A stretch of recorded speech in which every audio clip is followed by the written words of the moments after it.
મિત્રો, અત્યારે લાદવાની સિઝન છે. વિવારા પ્રસંગો તો હોય જ.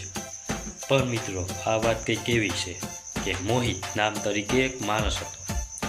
તેને કંકોત્રી આવી કે શનિવારે બપોરે અમારે ત્યાં જાન આવે છે, તમારે પહોંચી જવાનું છે.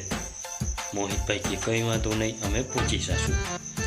તેમાં બન્યું એવું, મોહિતભાઈ ગયા શનિવારે બપોરે જાન આવી ત્યારે મોહિતભાઈ ગયા પણ એમાં બન્યું એવું કે તેની જમણવાર તો જમ્યા, લાદવા ખાધા, 10 લાદવા ખાઈ ગયા, એટલા ભાત ખાઈ ગયા, એટલા ભજીયા ખાધા, એટલું ખાધું કે આને તો એમ થયું કે મારે તો 5 મહિના થયા મળ્યું જ ના હોય એટલું બધું ખાઈ ગયા.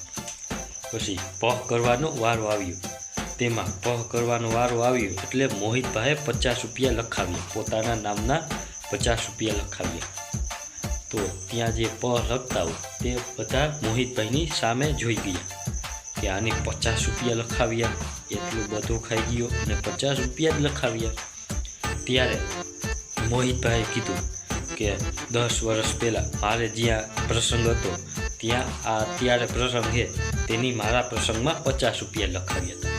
જો તેની 200 રૂપિયા લખાવ્યા હોય તો હું પણ અત્યારે 200 ના લખાવત.